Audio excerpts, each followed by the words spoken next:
வணக்கம் இடமலம் நேயர்களே. வாரம் வாரம் வந்து பார்த்தீங்கன்னா, என்னுடைய கேள்விகள்லாம் வந்து அடுக்கி சேமிச்சு வச்சுப்பேன். நம்ம மூத்த பத்திரிகையாளர் முத்தலீஃப் அவர்கள வந்து சந்திக்கிறப்போ, அந்த கேள்விகள்லாம் வந்து அவர்கிட்ட வந்து தொடுப்பேன். அவரோட பதில்கள் என்ன கேட்கறதுக்கு ரொம்ப ஆவலா இருக்கேன். வணக்கம். வணக்கம். சார், முதல்ல விஷயம். இத நீங்க வந்து ஒரு காணொளியா எடுத்துக்காம கேமரா முன்னாடி இருக்கு. உங்ககிட்ட நான் டீ சாப்பிட்டுருந்தா, நீங்க வந்து ஆஃப் த ரெக்கார்டா பேசுற மாரி நான் உங்ககிட்ட ஓப்பனாவே உடைச்சு கேட்கிறேன் சார். நீங்க வந்து உங்களோட அனுபவம் அப்படிங்கிறது ரொம்ப நாள் இருக்கு. நெறைய காணொளிகள்ல நெறைய உங்களோட கேள்விக்கான பதில்லாம் வந்து குடுத்துட்டே இருக்கீங்க. அரசியல் களத்துல வந்து எல்லா சைடுல இருக்க கேள்விக்கும் உங்கள கிட்ட இருந்து பதில் இருக்கு. எல்லா கட்சிகள பத்தியும் பேசுறீங்க. நான் ஓப்பனா வந்து மக்கள் கிட்ட பேசுறப்போ, நண்பர்கள்ட்ட பேசுறப்போ இருக்கிற விஷயத்த உடைச்சு கேட்கிறேன். இன்னைக்கு இருக்க நிலைமைக்கு பார்த்தா வரக்கூடிய தேர்தல்ல, இன்னும் 6, 7 மாசத்துல வரக்கூடிய தேர்தல்ல திமுக தான் ஜெயிக்கும்னு திமுகவ பிடிக்காதவங்களும் நம்புறாங்க சார். இது நீங்க வந்து திமுகவுக்கு எதிரா ஒரு சார்பா அப்படின்லாம் பேசாம, நீங்க உண்மையா ஃபிராங்கா உடைச்சு பேசுங்க. பொதுவாக ஒரு மாஸ் மென்டாலிட்டின்னுவாங்க. ஒரு கருத்தை பெரிதாக உருவாக்கி, அத நம்ப வச்சு, அதன் மூலம் பலனடைவது. இது உங்களுக்கு சொல்லணும்னா, 2024ல என்டிஏவ 2ஆ உடைச்ச பொழுது, பாஜக பெரிய கட்சி 6 தொகுதி ஜெயிக்கும், பெரிய அளவுல வரும்னு ஒரு இத எல்லா மெயின் ஸ்ட்ரீம் மீடியாக்கள் மூலியமா மக்கள்ட்ட ஒரு கருத்த உருவாக்குனாங்க. அதனுடைய பலனையும் கிடைச்சது. 18% அதாவது 11% பாஜக வந்துச்சு. இன்னைக்கு இருக்கிற நிலைமையில இப்ப போனா கூட 4% தாண்டாது பிஜேபி. அப்போ இந்த மாதிரி ஒரு உளவியல் ரீதியான தாக்கத்தை ஏற்படுத்துறதுல கில்லாடிகள் திமுக. நீங்க இன்னைக்கு அவங்க எந்த அளவுக்கு உளவியல் தாக்கத்தை ஏற்படுத்தி வச்சிருக்காங்கன்னா, அதிமுக ஒண்ணுமே இல்ல. அதற்கு நானும் இப்ப பலியாடா ஆயிட்டேனா சார் அந்த கருத்து எது? உருவாக்கத்துக்கு? அந்த எல்லாம் கருத்துருவாக்கத்துக்கு நீங்கள் இல்ல. ரொம்ப பேரு வந்து கேட்கறதே பார்த்தீங்கன்னா, "சார் பல்வேறு தரப்புலருந்து அதிமுகலருந்து வெளியேறிக்கிட்டே இருக்காங்களே சார். என்னதான் ஆவும் அதிமுகன்னு?" கேட்டாரு நேத்து ஒருத்தரு. சரி. நான் சொன்னேன், "செங்கோட்டையன் வேற சொல்லுங்க" அப்டின்னேன். சொல்ல முடியாம ஓபிஎஸ், டிடிவி பழைய இதுன்றாப்புல. கதை ஏங்க தான். எந்த கதைய சொல்றீங்க? இப்ப கதைய சொல்லுங்கன்னா சொல்ல முடியல. ஆனா அவர் மனசுல எப்படி பதிய வைக்கப்பட்டிருக்கு? அதிமுகலருந்து எல்லாம் வெளியேறிட்டு இருக்கிறாங்க. அதிமுக என்ன? ஏன் எஸ்பி வேலுமணி தான் முதலமைச்சர் வேட்பாளர்ன்ற அளவுக்கு ஒரு பத்திரிக்கை தைரியமா எழுதி, அதையும் நம்புற இதெல்லாம் இருக்குல்ல. இது மாதிரி பல மட்டங்கள்ல உங்களுக்கு திரும்ப, திரும்ப, திரும்ப இந்த உளவியல் ரீதியான விஷயங்கள் பதிவு செய்யப்பட்டுட்டே வருது. இன்னொருத்தர்ட்ட கேட்கிறேன். இந்த மாரி விஷயங்கள் என்ன நடக்கும்ன்னு சொல்றப்ப, நான் சில இது சொல்றேன். சொல்லி என்டிஏக்கு வாய்ப்புகள் இருக்கு அப்படின்னு சொல்றப்ப, என்டிஏவா? இப்படி என்ன என்டிஏ என்ன பிச்சுன்ற? அப்படின்னா, பிஜேபி இருக்கு. பிஜேபி இருந்தா என்ன பிரச்சனை? இல்ல அவங்க வந்து என்ன சொல்லு? இஸ்லாமியர்களுக்கு எதிராவா? இங்க தமிழ்நாட்டுல என்ன இஸ்லாமியர்களுக்கு எதிரா அவங்க சமீபத்தில ஏதாவது நடந்திருக்குதா? இந்த 4, 5 வருஷத்துல சொல்லு. இல்ல அதுக்கு முன்னாடியே சொல்லுன்னா, இல்ல அது வந்து இது இவர்களுக்கு ஒரு சாதகம். ஆன்டி மோடி, இல்ல அது ஒரு ஆன்டி அட்வான்டேஜ் பிஜேபி. தான் சார் அவங்களுக்கு. ம். அட்வான்டேஜ் தான் அவங்களுக்குன்னு அட்வான்டேஜ். சொல்றேன். இதே பயன்படுத்துறாங்க. இப்போ இது எல்லாம் நடந்துட்டு இருக்கும்போது, அவங்க ஒரு விஷயத்த வசதியா வெளியில விடாமயே அப்படியே பண்றாங்க. என்னன்னா, அவர்கள் எடுத்த சர்வேல விஜய்னால பாதிப்பு யாருக்குன்னா, அவர்களுக்கு தான்ன்றது திமுகவுக்கு தான். தெரியுது. அது எப்படி பாதிப்பு நேத்து கூட ஒருத்தர்ட்ட பேசிட்டு இருக்கும்போது கேட்கிறேன். சார் ஆமா சார். சிறுபான்மை மக்களுடைய வாக்குகள் விஜய் பக்கம். விஜய் பக்கம் திரும்பும்ன்ற பயம் இருக்குது. எங்கள கவனம் செலுத்த சொல்லியிருக்காங்க. அதே மாரி பட்டியலின சரி. இளைஞர்கள் இளைஞர்கள் பக்கம் அந்த சைடு போகணும். இதுல விஜய் இந்த டாஸ்மார்க் இதுன்னு பெண்கள கவர்ற மாரி பேசிட்டாருன்னா, அந்த இதுவும் அடிபடும். டோட்டலா பார்த்தா கோர் ஓட்டு இங்க அடிபடுதுன்ற பயம் இருக்குது. அதுக்கு அதிமுகவ பலவீனப்படுத்தணும். என்னென்ன பண்ணணுமோ அந்த வேலைலாம் பண்ணிட்டு இருக்கிறாங்க. இதுல இவர்கள் முன்கை எடுத்து, அவர்களோட அஃபென்ஸ் எடுத்து ஆடுன செஸ் மாரி தான். ம். இப்போ டிஎம்கே அஃபென்ஸ் எடுக்குதுன்னா, நீங்க டிஃபென்ஸ் ஆடிக்கிட்டே அஃபென்ஸ் எடுத்துறணும். செஸ் விளையாடிருக்கீங்களா? நிச்சயமா. டிஃபென்ஸ் ஆடிட்டே இருப்பீங்க. உங்க ராணி கீனிய கொண்டு வந்து உள்ள டக்குன்னு விட்டுட்டு வெட்டிறணும். நான் பார்த்துக்கினே இருப்பேன். அந்த சைட்ல கேப் இருக்கும்போது டப்புன்னு போய் அங்க அஃபென்ஸ் எடுத்தோம்னா, நீங்க அப்புறம் அதுல கவனம் செலுத்த ஆரம்பிச்சுருவீங்க. அங்க காமிச்சீங்கன்னா எங்க ராணிய காலி பண்ணிடுவேன். ம். இது வேற எங்கேயாவது உங்க டிஃபென்ஸ கான்சன்ட்ரேஷன் தடுத்து வச்சு. அஃபென்ஸ் கொண்டு போறது. இந்த வேலை அரசியல்ல உண்டு. மாறி, மாறி அஃபென்ஸ் எடுத்தாரு இவரு. எழுச்சி பயணம் அதெல்லாம் போம்போது அஃபென்ஸ் எடுத்துட்டாரு. இவங்களால ஒண்ணும் பண்ண முடியல. இப்ப என்ன பண்றாங்க? செங்கோட்டை இதெல்லாம் வச்சுட்டு இவங்க அஃபென்ஸ் எடுக்குறாங்க.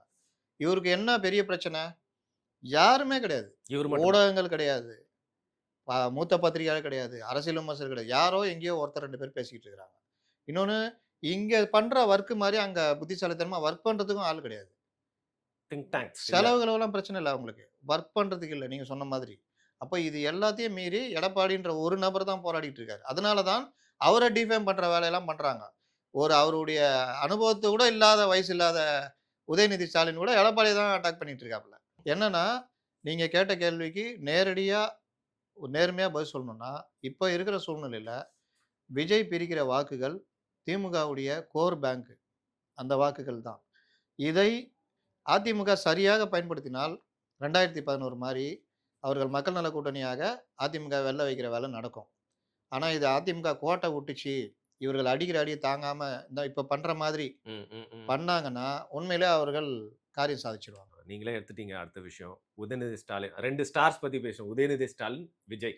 எலக்ஷன் முடியிற வரைக்கும் வந்து உங்ககிட்ட வந்து கேள்வியில எல்லா தரப்புல இருந்து கேட்டுட்டே இருக்க போறாங்க. ஆனா எல்லாத்துக்கும் பதில் வச்சிருக்கீங்க. ஆனா என்னுடைய முதல் சந்தேகம் நெறைய விஷயங்கள் இருக்கு பேசுறதுக்கு. 2 ஸ்டார்ஸ்க்கு மத்தியில வந்து ஒரு பெரிய கிளாஷ் நடக்க போகுது. ஏன்னா சனிக்கிழமை வந்து பார்த்தீங்கன்னா வந்து விஜய் ரொம்ப கஷ்டப்பட்டு திமுகவோட பல கட்டுப்பாடுகளையும் உடைச்சுட்டு இப்போ வந்து அந்த 100 நாள் பயணத்த வந்து சனிக்கிழமை மாத்திருக்காரு. அதே நேரத்துல இன்னொரு முன்னாள் நடிகர், இன்னைக்கு வந்து துணை முதல்வரா இருக்கக்கூடிய உதயநிதி ஸ்டாலின், அவரும் சுற்றுப்பயணத்த தொடங்குறாரு. எந்த ஒரு மைண்ட் செட்ல இப்போ வந்து திமுக இருப்பாங்கன்னு நினைக்கிறீங்க? ஏன்னா, விஜய்க்கு கூடுற கூட்டம்ன்றது, விஜய் பிடிக்கிறவங்க, பிடிக்காதவங்க எல்லாருமே அவர போய் பார்ப்பாங்க. அப்படி இருக்கப்போ உதயநிதி ஸ்டாலின் வர கூட்டத்த உடனே வந்து ரிலே பண்ணிட்டே இருப்பாங்க. ஸோ அந்த கம்பேரிசன் வந்துட்டே இருக்கும்ல. திமுகவுக்கு ஒரு திக் நேரங்கள் தான் இல்லையா அது? உதயநிதி ஸ்டாலின் வந்து இன்னைக்கு திடீர்னு தான் இப்ப பிரச்சாரம் அவரும் ஆரம்பிச்சிருக்காரு. அத ஒரு பிரச்சார பயணம்னு கூட சொல்லல. தொகுதியில வந்து நிர்வாகிகள சந்திக்கிறார் அப்படின்ற ம், மாரி. ம். இன்னொன்னு உதயநிதி ஸ்டாலின வந்து இன்னைக்கு விஜய்க்கு ஆப்போசிட்டா நிறுத்தணுன்ற கட்டாயம் அவங்களுக்கு இருக்கு. வேற வழி இல்ல. அதனால பண்றாங்க. அ ஆனால் ஒரு விஷயம் பார்க்கணும். ஏதோ எழுதி குடுத்தோ ஏதோ ஒண்ணு அவர் பேசுறாரு. சரி. அவங்க ஆட்சியுடைய சாதனைகள்லாம் பேசல. அவர் தகுதிக்கு எடப்பாடி தான் அவரு சரின்ற மாரி பேசுறாரு. அது ஒரு பார்ட் போய்க்கிட்டு இருக்குது. ஆம்புலன்ஸு அது இதுன்னு. ஆம்புலன்ஸ்ன்றாரு. நீங்க உங்க கட்சிய காப்பாத்தீங்க. ம். தமிழகத்தை மீட்போம்னா உங்க கட்சிய மீட்கிற வழிய பாருங்கன்றாரு. பாஜக கிட்ட இருந்து அவர் கட்சிய அதிமுக. மீட்டு இந்த லெவல்ல நிறுத்துனனால தான் இன்னைக்கு அவர பத்தி பேசிட்டு இருக்காரு. அவரும் ஓபிஎஸ் மாரி இருந்தா அவர் நெனச்சு கூட பார்க்க மாட்டாரு. ஒரு பியூர் ஏடிஎம்கே மெம்பரா அந்த ரத்தம் ஓடுறதுனால தான் இன்னைய வரைக்கும் ஸ்டாலின் வீட்டுக்கும் போல, எதுவும் போல திமுக எதிர்ப்புன்றதுல நிக்கிறாரு. கட்சி நிக்குது. நீங்க அந்த இடத்துல இவருக்கு இணையா இருந்த ஓபிஎஸ் அவரு வாக்கிங் போற இடத்துல மரத்துக்கு பின்னாடி ஒளிஞ்சு பொத்துன்னு குதிச்சு, அவர் வீட்டுக்கு போற அளவுக்கு இன்னைக்கு இறங்கி இருக்காரு. அப்ப அவர பத்தி இவருக்கு பேச வேண்டியதில்ல. ஆனா கோவம் எங்க திரும்பும்? எப்பவுமே யாரு போட்டியாளர் கடுமையா இருக்காங்களோ அவங்க மேல தான் திரும்பும். ம். நீ தான் ஒண்ணுமே இல்லல்ல. ஏடிஎம்கே ஒண்ணுமே இல்ல. எடப்பாடி ஒண்ணுமே இல்ல. தவழ்ந்தபாடி, அடிமைப்பாடி. ஏன் பேசுறீங்க? ஏன் இவ்வளோ அட்டென்ஷன்? ஏன் இவ்வளோ அட்டென்ஷன்? அப்போ இவர்களை பாதிக்கிறார். அந்த இதுன்ற ஒரு பார்ட். இப்போ விஜய் கிளம்ப போறாரு. ம். அவரு பாவம் அந்த பிக் பாஸ் நெனச்சுக்கிட்டாரு. இந்த தமிழக அரசியலையே ஒரு பிக் பாஸா நெனச்சுக்கிட்டாரு. சாட்டர்டே வருவார்ல கமல்ஹாசன், அப்புறம் விஜய் சேதுபதி. அந்த மாரி இவரு கரெக்ட்டுங்க. சாட்டர்டே ஆமா. வந்து இவரு வந்து அரசியல் கருத்துக்கள பேசுவாரு. விஜய் கிட்ட பெரிய மைனஸ் என்ன? பொலிட்டிக்கல் விஷயங்கள் தெரியாமயே பொலிட்டிக்கல் இதுக்கு வந்துட்டாரு. கரெக்ட்டா? ஒரு மெக்கானிசம் தெரியாமயே கார் மெக்கானிக் ஆகுற மாரி இவரு வந்துட்டாரு. ஒரே நிமிஷம். நீங்க நெறைய இன்சைட் இன்ஃபர்மேஷன் கேள்விப்பட்டிருப்பீங்க. நெறைய ஸ்டார்ஸ், நெறைய அரசியல்வாதிகள்லாம் என்ன பார்ப்பாங்க? எந்த மாரி பத்திரிகைகள் படிச்சு நெறைய விஷயம் தெரிஞ்சுப்பாங்கன்னு உங்களுக்கு இன்சைட் இன்ஃபர்மேஷன் மாரி சொல்லுவாங்க. விஜய் எப்படிங்க அவர் அரசியல எந்த அளவுக்கு கண்காணிப்பாரு? எந்த அளவுக்கு அத வந்து ஃபாலோ பண்ணுவாரு? ஏதாவது கேள்விப்பட்டிருக்கீங்களா நீங்க? பொதுவா சினிமா நடிகர்கள்ல பார்த்தீங்கன்னா, கொஞ்சம் பேர் மட்டும் தான் சினிமாவை தாண்டி வெளிய கொஞ்சம் கவனிப்பாங்க. ம், ம். எம்ஜிஆர சொல்லுவாங்க. சின்ன வயசுலயே அவருக்கு இந்த பெண்கள்னா அலர்ஜி. கும்பலா இருந்தா அவர் தனியா ஒரு புக்க வச்சு படிச்சுட்டு இருப்பாரு. அதிகமா உளவியல், தத்துவம் இந்த மாரி சம்மந்தமா படிப்பாரு. யாராவது கேட்டா, ஒரு புக்க வாங்கி சைன் பண்ணி குடுத்துருவாரு. அந்த மாரின்னுவாங்க எம்ஜிஆர். ஏன்னா, அந்த காலத்துல அ அதிகம் படிக்கிறதுன்றது தான். வேற இது கிடையாதுல்ல. புத்தகங்கள் தான். ஆமா. வேற என்ன இருக்கு? அப்படியும் படிக்காத மேதைகள்லாம் பல பேர் இருந்தாங்கல்ல.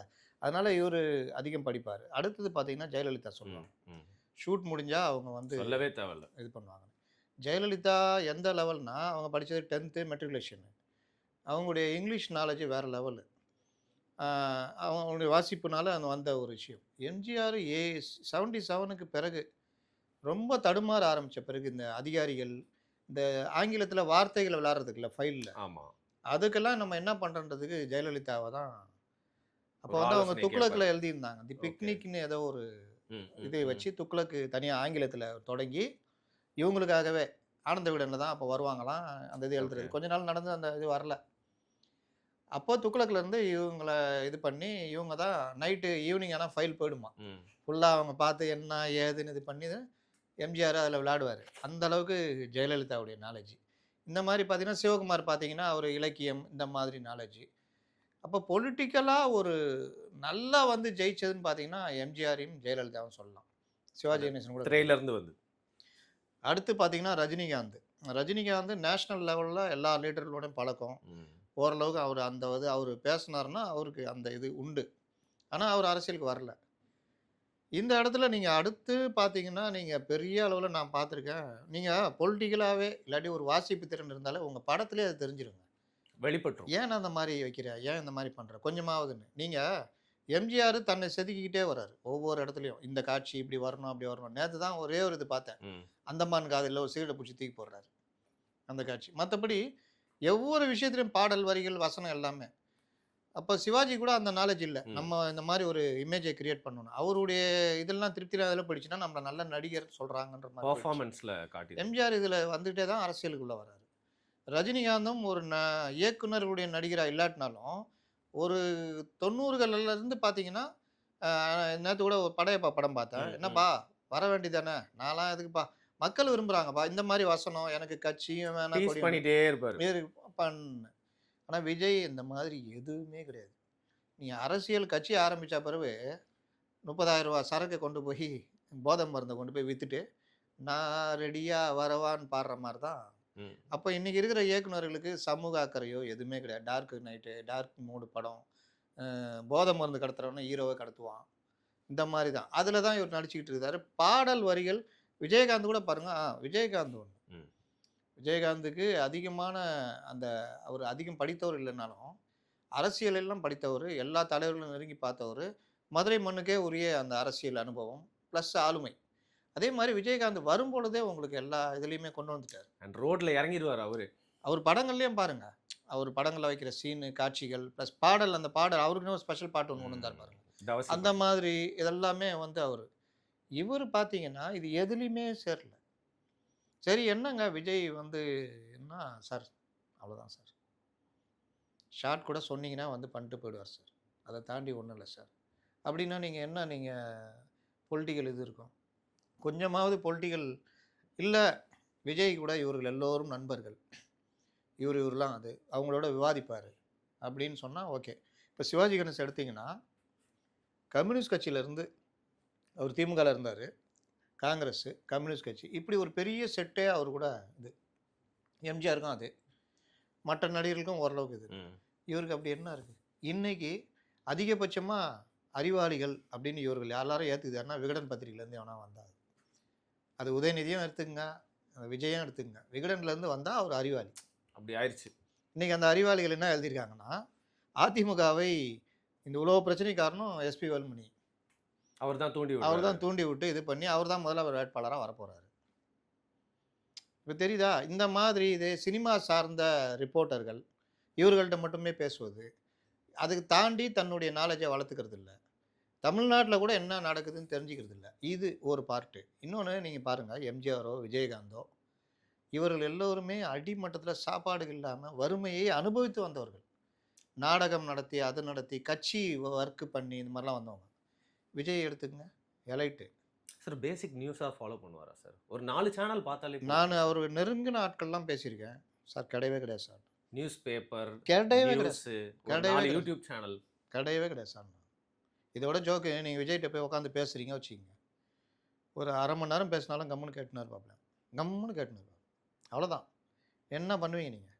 அப்போ அண்ணெல்லாம் 2 வாட்டி மீட் பண்ணேன்னு சொன்னார். ஒரு 4 மணி நேரம் பேசியிருப்பார்ல. யார்? சீமானெல்லாம் வந்து மீட் பண்ணேன்னு சொல்லியிருந்தாரு. அவரே பேசியிருப்பாரு. அவர் சும்மா பேசினாலும் நமக்கு ரசிக்க பாடி இருக்கும். அப்போ பேசியிருந்தா அப்படியே கேட்டுனே இருந்திருப்பாப்புல, அவ்வளோதான். வேற என்ன? நீங்கள் ஏதாவது ரியாக்ட் பண்ணாத, இன்ட்ராக்ட் பண்ணாதானுங்க உங்களுக்கு எனக்கும் ஏதாவது நடக்கும். எல்லாம் தெரியுமா, அது இந்த இதுன்னா இல்லைங்க, அது அப்படி இல்லை, அது இப்படி இல்லைன்னு எதுவுமே கிடையாது. அது ஒன் சைடட் தான்றீங்க. ஒன் சைடட் தான். நம்ம கேஎஸ்ஆர்கிட்ட பேசிகிட்டு இருக்கிறேன், தம்பி அரை மணி நேரம் பேசுகிறேன் தம்பி, கம்முன்னு கேட்டுனுக்கிறாப்புல, அப்பப்போ டைரியில் குறிச்சிக்கிறாப்புல, அவ்வளோதான். மறுநாள் வந்தால் புதுசாக பார்க்குற மாதிரி தான் பார்க்குறாரு. இது மாதிரி பலருக்கும் அந்த அனுபவம் கிடைச்சிருக்கு. இப்போ லேட்டஸ்ட்டாக புக்கு படிக்கிறாருன்றாங்க. 30 நாளில் சிறந்த அரசியல்வாதி ஆவது எப்படி, சிஎம் ஆவது எப்படி, சிஎம் ஆவது எப்படி. அது வந்து இவருக்கு பார்த்துக்குவாங்க.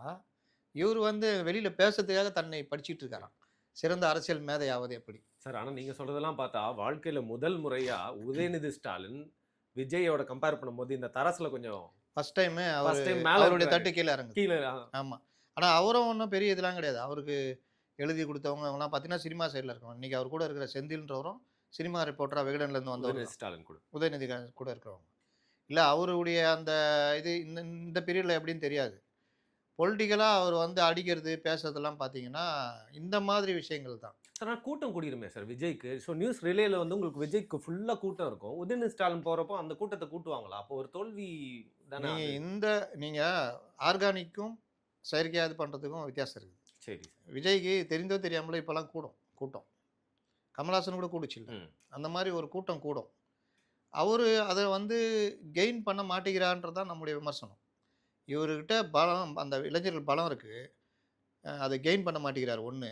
அவர்களை அரசியல்படுத்துற வேல பண்ண மாட்டேங்கிறாரு 2. அவர்களை தாண்டி பொதுமக்கள்ட்ட ரீச் ஆகுற மாரி பேச மாட்டேங்கிறாருன்றது 3. அந்த பொதுமக்கள ரீச் ஆகுற விஷயங்கள் இருக்குல்ல. இப்ப நமக்கு கரண்ட் பில் ஏறுனா கோவம் வருமா வராதா? கண்டிப்பா. விஜய்க்கு எப்படி வரும்? டைரக்ட்டா அத பார்த்து கட்ட மாட்டாரு. 15,000 கட்டுனத்துல 40,000 கட்டினா கூட அவருக்கு என்ன வரப்போகுது அவருக்கு? நமக்கு ரூ. 1000 கட்டுனத்துல ரூ. 4,000 கட்டினா வயிறு எரியுமா எரியாதா? நமக்கு அரிசி விலை இந்த மாரி ரூ. 100 ரூ. 120 ஆயிடுச்சு அப்படின்னா, என்னய்யா இது நமக்கே இப்படி இருக்குன்னா, சாதாரண ஜனங்க என்ன பண்ணுவாங்க? மாசம் ரூ. 15,000 வீட்டு வாடகை ரூ. 5,000 போயிடும். கரண்ட் பில்லு ரூ. 3,000 போச்சுன்னா, அவன் என்ன சாப்பிடுவான்? அப்ப வீட்ல 2, 3 பேர் கஷ்டப்பட்டு சம்பாரிச்சா தான் ஓரளவுக்கு கடன் இல்லாம வாழ முடியும். இதெல்லாம் நமக்கு தெரியும். நம்ம பட்டு வந்திருப்போம். நம்ம தண்டல் வாங்கியிருப்போம். நீங்களும் நானும் தண்டல் வாங்கி கட்டியிருப்போம். அடிபட்டிருப்போம், வட்டி அவமானப்பட்டிருப்போம், கட்டியிருப்போம். வட்டி கட்டியிருப்போம். விஜய்க்கு அது இருக்குமா? இத தான் நான் எலைட்டுன்றேன். ஆதவ அர்ஜுனாக்கு இருக்குமா?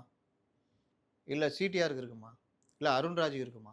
இருந்தாலும் சில பேரு கொஞ்சம் லெவல் ஏறுனோன அவங்க அந்த இதுக்கு மாறிடுவாங்க. இப்போ ம். கஷ்டப்பட்டு படிச்சு சிவில் சர்வீஸ் எழுதி நான் கண்ணெதிர்ல பார்த்தேங்க. வேற மாற்று துணி இல்லங்க. ஒரே சட்டை, ஒரே பேண்ட்டுங்க. அந்த பயிற்சியாளர் தான் அவ்வளோ உதவி பண்ணாரு. அவ்வளோ கஷ்டப்பட்டு வந்தாலும் இன்னைக்கு வேற லெவல்ல இருக்காப்புல. அந்த பயிற்சியாளரே திரும்பி பார்க்கல. ம். நிலை மாறினால் குணம் மாறுவான் அப்படின்னு அந்த மாரி அவங்க நிலை மாறிச்சுன்னா மாறிடுவாங்க. அப்படிப்பட்ட ஆளுகளுக்கும் உங்களுக்கு பழையசுலாம் போயிடும். எம்ஜிஆர் ஏன் போற்றப்படுகிறார்ன்னா, பசிய வந்து அவரு உணர்ந்தத அவரு நல்லா வந்தப்ப கூட அவரு அந்த பசிய நெனச்சுக்கிட்டே இருந்தாரு. நம்மள மாரி தான் இவங்க அவனும் பட்டுருப்பாங்கன்னு. அதனால தான் அவர வந்து இன்னை வரைக்கும் மனிதநேயர் இறந்து போய் என்ன 38 வருஷம் ஆகுது. நெனச்சுக்கிட்டு இருக்கிறாங்கல்ல. இது மற்றவர்கள்ட்ட இருக்குதா? நான் காது குடுத்து கேட்க மாட்டேங்க. எனக்கு காது கேட்காதுங்க. வருதா? இல்லையா? ஆனா அவரு எந்த மாரி வாழ்க்கைய ஆரம்பிச்சாரு? சேகர் பாபு.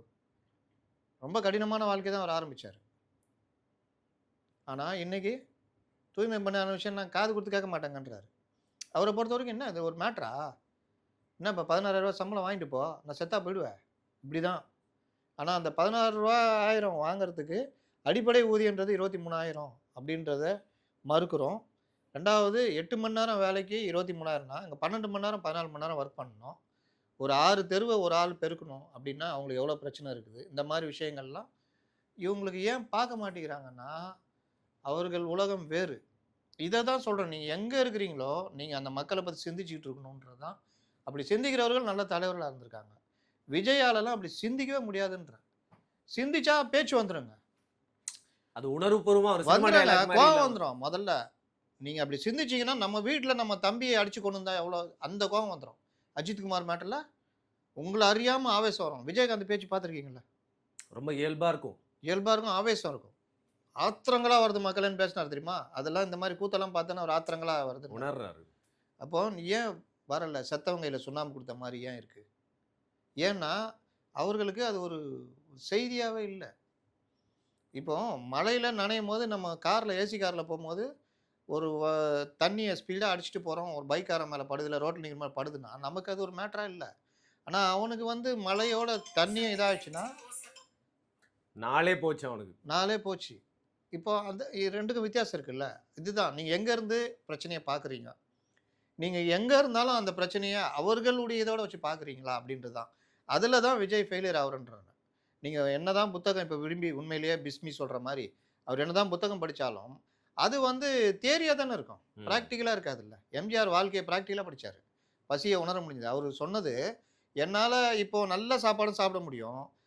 பழைய கஞ்சி இருந்தாலும் நான் இப்ப சாப்பிடுவேன்னு எப்ப சொல்லிறாரு?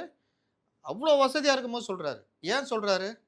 அத உணர்ந்திருக்காரு. பட்டுருக்காங்க. பட்டுருக்காரு. ஆனா, இவர்களால அது பண்ணுமா? அப்படி இருந்தால் அப்பா, அம்மாவ முதல்ல சேர்த்துக்குவாரு. மனைவியுடைய பிரச்சனைய மனைவி கோணத்திலருந்து பார்ப்பாரு. நான் அவர் வாழ்க்கை உள்ள போக நான் இல்ல விரும்பல. அது மாரி அது நம்ம நமக்கு எப்பயும் தேவையும் பேசுறது. இல்ல. ஆனால் இவர்கள் வெளிய சொல்றாங்கல்ல, அவங்க பிரிஞ்சு வாழ்றாங்க. அப்படிலாம் இல்ல. எல்லாம் ஒண்ணா தான் இருக்கிறாங்க. சிறு சிறு சச்சரவுகள் வர்றதுக்கும் இந்த மாரி விஷயங்கள நம்ம எப்படி பார்க்கணுன்ற பார்வை சொல்றேன். ஒவ்வொரு விஷயத்திலயும் கட்சி அரசியலு, மற்ற விஷயங்கள்ல அவருடைய பார்வை வந்து அந்த மாரி இருக்கணும். ஆனா இல்லையே. நீங்க வந்து அலங்கார வார்த்தைகள 10 பேர்ட்ட எழுதி குடுத்து வாங்கி தான் பேச வேண்டியதா இருக்குது. பஞ்சஸ். அந்த பஞ்சஸ் வந்து நீங்க சினிமா புகழுக்கு ரசிகர்களை அந்த ஆடிட்டோரியத்துல இருக்கவங்கள திருப்திப்படுத்துறதுக்கு வெளியில யூடியூப்லயும் இதுலயும் பார்த்து ஒரு சந்தோஷமாறவங்களுக்கு கரெக்ட். ஆனா பொதுமக்களுக்கு அவங்க பிரச்சனைய பேசும்பொழுதும், அதே தொனியில, அதே ஸ்டைல்ல, அதே அலங்கார வார்த்தையில பேசுனீங்கன்னா, நீங்க எப்படி ஒட்டுவீங்க? ஏன் ஒரு எடப்பாடியால ஒட்ட முடியுது? தாலிக்கு தங்கம் திட்டங்க நிறுத்திட்டாங்கங்க. நான் வந்தா குடுப்பேங்க. நெசவாளர்களுக்கு கூடுதலா தாலிக்கு தங்கத்துல பட்டு புடவ குடுப்பேங்க. அந்த ஆர்டர் இந்த நெசவாளர்கள் வரும்னா, அப்படியே ஒன்றி போயிடுவோம். ஏன் அவருக்கு தெரியுதோ இல்லையோ, அந்த மாவட்டத்துல இருக்கிறவங்க, தலைவரே நெசவாளர் இந்த பிரச்சனை இருக்குது. இது வரும்போது பட்டு புடவ கான்ட்ராக்ட்டும் குடுத்தா, அவனுக்கு 3 மாசம் ஓடும். ஏன் இலவச சீருடை? ஏன் அதை இவர்களே நம்மளே குடுத்து எங்க வெளியில இருந்து கொண்டு வர முடியாதா? ஏன் இவர்களே நெய்யணும், நூல் நான் குடுக்குறேன். இலவச வேட்டி சேலை, இலவச சீருடை. ஏன்? அதன் மூலியமா அவனுக்கு ஒரு தொழில் நடக்கும். ஒரு பொருளாதாரம். அந்த பொருளாதாரம் ஒரு அப்படியே ஒரு எல்லாருக்கும் தமிழ்நாட்டுக்கு தான். ஒவ்வொருத்தருக்கா அது இதெல்லாம் நடந்தது. ஜெயலலிதா யோசிச்சாங்க. ஏன் கறவை மாடு யோசிச்சாங்க? இத்தனைக்கும் அவங்க எலைட்டு. ம். வித்தியாசம் தெரியுதா? விஜய்க்கும் ஜெயலலிதாவுக்கும். ஜெயலலிதா எலைட்டு. கத்துக்கிட்டாங்க ஆனா. எல்லா விஷயத்திலயும். அதுக்கு எம்ஜிஆரும் உதவி இருக்கலாம். அவங்களுடைய நாலேட்ஜும் ஒரு சமூக நீங்க நீங்க அததான் சொல்ல வரேன். நீங்க சாதாரண சேகர் பாபு மாரி இந்த நிலையில இருந்து வந்து உயர்ந்திருந்தாலும், எலைட்டாக ஒரு நடிகையுடைய மகளா பான் வித் சில்வர் ஸ்பூனா இருந்து வந்தாலும், நீங்கள் எப்படி எடுத்துக்கிறீங்க? நீங்க எந்த அரசியல் பண்றீங்கன்றது தான் முக்கியம். ஜெயலலிதா போறாங்கன்னா, ரோட்ட பார்த்துக்கிட்டு தான் போவாங்க. எத்தன நம்ம தொண்டர்கள் நிக்கிறாங்க, எத்தன பேர் மனுவோட நிக்கிறாங்க. இவரு 3 நாளா நிக்கிறாரு. இவரு 5 நாளா நிக்கிறாரு. ஏன் அவங்களுக்கு தேவையா? பார்க்கணும்னு அவசியம் இல்லையே. அவங்க செக்ரட்டரியேட்ல இறங்கி உள்ள போம்போது ஒரு 50 பேர் நிப்பாங்க. 50 பேர்ட்டயும் மனு வாங்குவோம். ம். வாங்க முடியல, இல்ல டைம் இல்ல அப்படின்னா, சாரி நான் வந்து போறேன். நீங்க குடுத்துருங்க. குடுத்துருங்க. நான் வாங்கிக்கிறேன். Elite. Born with silver spoon. ஆனால் டச் வித் ஆர்டினரி பீப்பிள். இவரு இவரு இருந்தப்போ இவங்க அப்பா இவரு அப்பா சாதாரண அசிஸ்டன்ட் டைரக்டர். ம். ம். அப்பதான் ஒரு படம் ஏதோ வரப்போகுது. ஸ்கூட்டர்ல இவரையும், தங்கச்சியும், மனைவியும் வச்சுக்கிட்டு போயிட்டு ஓட்டு இருக்காரு. போறாரு. எதிர்ல ஜெய்சங்கர் வராரு. "ஹாய்! என்ன சந்திரசேகர்? ஸ்கூட்டர்ல போய்க்கிட்டு இருக்கிற? அதுவும் என்ன சேஃப்டி உனக்கு?" அந்த காலத்திலேயே. அப்ப எங்க எவனோ ஒருத்தன் வருவான். வரல. "இல்ல இது மாரி என்ன டைரக்டர் ஆயிட்ட இது பண்ணிட்ட. நீ நாளைக்கு காலைல வா. காரு ஒண்ணு இது பண்றேன்" அப்படின்னு. மறுநாள் காலைல போனா ஒரு சிகப்பு கலர் ஃபியட் காரு. அப்ப அது 35,000 ம். இருக்கும். ம். அப்ப தங்கம் விலை ரொம்ப கம்மி. கார் விலை அதிகம். கார் விலை அதிகம். பொருளாதாரம் பாருங்க எப்படி எப்படிலாம் மாறுது. ம். அப்போ அந்த வண்டிய குடுத்துட்டு, "இல்லங்க நான் வந்து நீ குடு நீ எடுத்துட்டு போ நீ" அப்படின்னு. அப்புறம் அவரு ஏதோ சொன்னாரு. நானு இன்ஸ்டால்மென்ட் மாரி குடுத்தேன். அது எது உண்மை, எது பொய்ன்னு தெரியாது. ஆனால் அந்த கொடுக்குற மனது ஜெய்சங்கருக்கு இருந்தது. இவரு இது பண்ணாரு. அப்படிப்பட்ட நிலைமையில இருந்து தான் விஜய் வந்திருப்பாரு. என்னதான் ஒரு 5 வயசு, 6 வயசா இருந்தாலும் அவருக்கும் அந்த நிலைமை தெரிஞ்சிருக்கும். சாதாரண இதெல்லாம் வந்திருப்பாரு. ஆனால் நீங்க அத உணரணும். நான் இப்படி வந்திருக்கேன். பேசுங்கன்றேன். மைக்க குடுத்தா 2 நிமிஷம் கூட பேசலாம்ல. நானும் உங்கள மாரி வந்தவன். இப்படி வந்தவன். ஆனா இவரு எத பேசுறாரு? என் முகத்தை வைத்து நான் நீ தான் எல்லாத்துலயும் எதனா வேட்பாளர். உங்க வீட்டுக்குள்ள அல்ல அது இருக்கிற ஒண்ணு. முதல்ல விக்கிரவாண்டில என்ன பேசுறாரு? ம். ம். என் முகத்தை வைத்து, என்னுடைய இத வைத்து இவன்லாம் வருவானா? அப்படிலாம் கிண்டல் அடிச்சாங்க. இன்னைக்கு நான் வந்து இங்க நிக்கிறேன். நீங்க நார்சிசிஸ்டிக்னு குடுத்தது. சொல்லுவாங்க அது. நான் எனதுன்றது மேட்டர் இல்லங்க. உங்க பிரச்சனைன்னு பேசணும். காமராஜர் அதானங்க சிந்திச்சாரு. அவர பத்தியா சிந்திச்சு இருந்தாரு? இப்போ ஆனா இப்போ இதுல ஒரு விஷயம் பார்த்தீங்களா? பேசிட்டு இருக்கும்போதே எனக்கு தோணுச்சு. ஒரு பக்கம் இந்த செங்கோட்டையன், டிடிவி அந்த மாரி பிரச்சனைகள். இன்னொரு பக்கம் விஜய் வருகிறார். அவரோட சுற்றுப்பயணத்துக்கு தடை. அதுக்கப்புறம் வந்து தடைய வந்து நீக்கிட்டாங்க. இந்த மாரி ஃபுல்லா போயிட்டே இருக்கிறப்போ வந்து பார்த்தீங்கன்னா, வரக்கூடிய 7, 8 மாசத்துல அதிமுகவை சுத்தி இருக்கக்கூடிய பிரச்சனைகள், இன்னொரு பக்கம் விஜய். இந்த 2 நியூஸே வச்சு திமுக அரசாங்கத்துல நடக்கக்கூடிய தவறுகள ஈஸியா மறைச்சிடலாம்னு அத தெரியுது. தானங்க விரும்புறாங்க அவங்க. அவங்க டைவர்ட் பாலிசி தானே அவங்களுது. எல்லாமே டைவர்ட் தானே. அவங்க டோட்டலா ஒரு அஜெண்டா வச்சிருப்பாங்க. என்னன்னா, மத்திய அரசை எதிரியா கொண்டு வந்து நிறுத்துறது. நிறுத்தணும். அதுக்கு ஒரு லாங் டைம் இது இருக்கும். நீட்டு, மற்ற மும்மொழி கொள்கை, இருமொழி கொள்கை இந்த மாரி விஷயங்கள். இது எப்பவாவது பிரச்சனை ஆகுதுன்னா, அன்னைக்கு ஏதாவது ஒண்ணு வந்தா அது தூக்கிட்டு ஓடும். ம். இப்போ நான் அதான் திரும்ப திரும்ப சொல்றேன். செங்கோட்டையன் பண்ணது தப்பு. கட்சி விதியை மீறுற செயலு. ஆனா, இங்க எப்படி கட்டமைக்கப்படுது? என்னங்க நல்லதுதானங்க சொன்னாரு. அவர போய் கட்சி விட்டு தூக்கிட்டாங்கன்னு. உன் நியாயத்துக்காக கட்சி போராடுறாரு. ஆமா. உன் கட்சியிலேயே மதிமுகல மல்லை சத்யாவ நீக்குறாங்க. ம். ஏன் அத டிபேட்டுக்கு எடுத்துக்கூடாது? துரோகின்னு சொல்லிட்டு துரோகின்னு. ஒரு சின்ன மேட்ரு அமித்ஷா இவர் தான் அதிமுகல இருந்தா ஒருத்தர் முதலமைச்சர் வருவார்னா, அதுலேருந்து எடுத்து ஒரு அஜெண்டா. அதிமுக ஒண்ணும் இல்லன்னு காமிக்குது திரும்ப திரும்ப. உன் கட்சியோட கூட்டணி கட்சி காங்கிரஸ் கட்சி 125 தொகுதி நாங்கள் கவனம் செலுத்துறோம்னு சொல்லிட்டு போறான். யாராவது விவாதிச்சாங்களா? இந்த விஷயத்த பெருசாக்குனாங்களா? கூட்டணிக்குள்ள பிரச்சனை ஏதாவது பேசுகிறாங்களா? இல்லை சண்முகம் கொடுக்குற பேட்டியோ? அவர் என்ன சொன்னார், இவர்கள் தேர்தல் அறிக்கையை நிறைவேற்றவே இல்லை, 30% கூட நிறைவேற்றலைன்னு அடித்தார். அதை எடுத்துகிட்டு ஏன் ஒரு விவாதம் போக மாட்டேங்கிறீங்க? இல்லை ஜிஎஸ்டி குறைச்சாங்க 28லேருந்து 12, அதை பற்றி ஏன் 5 பேசல? ஏன் பேசலை? நாட்டுக்கு முக்கியமான விஷயம் தானே. என்னென்ன குறைஞ்சிருக்குது, என்னென்ன லாபம், எந்தெந்த பொருட்கள் குறையுது பேசுனா பிஜேபிக்கு சாதகமாக போயிடும். அப்போ இவர்களோட அஜெண்டா, இவர்களுடைய எல்லா இதுவும் பார்த்தீங்கன்னா இது மாதிரி விவாதிக்கிறது தான். நீங்கள் டிடிவியை யாராவது சீண்டுனாங்களா அந்த 4 வருஷத்தில்? கண்டுக்கவே இல்லை. இப்போ மட்டும் 2 நாளாக தூக்கிட்டு சுற்றுறாங்க. அவர் என்னமோ எடப்பாடியை துரோகின்றாரு. அப்போ இவர் வெளியேற்றினப்போ 4 வருஷம் இருந்துட்டு இன்னைக்கு வந்து கூவுறாரு செங்கோட்டையன், அவர் துரோகி இல்லையா? இவங்களை நம்பி முதலமைச்சர் ஆக்குனாங்கல்ல ஓபிஎஸ், யார் யார் பேச்சோ கேட்டுக்கிட்டு இவர் ஆடினதுனால தானே மறுபடியும் தூக்குறாங்க. அதுக்கப்புறம் தான் தர்மயுத்தம் பண்ணுறாரு. அப்போ துரோகத்தனத்தை முதல்ல ஆரம்பிச்சது யார்? செங்கோட்டையன் ஓபிஎஸ்லாம் உங்களோட கூட்டுப்படி பார்த்தா டபுள் துரோகி. டபுள் துரோகி. ஏன் டிடிவி ஏன் இன்னைக்கு சசிகலா கிட்ட சேர்க்க மாட்டேங்கிறாங்க? அவங்களோட பார்வையில் அவர் துரோகி. இதே ஜெயலலிதா 2011க்கு பிறகு இந்த ஃபேமிலி எல்லாத்தையும் வெளியே துரத்துனாங்கல்ல, அப்போ ஜெயலலிதா பார்வையில் எல்லாருமே துரோகி. சசிகலா மட்டும் கூப்பிட்டுட்டாங்களா? உங்களை கூப்பிட்டாங்களா?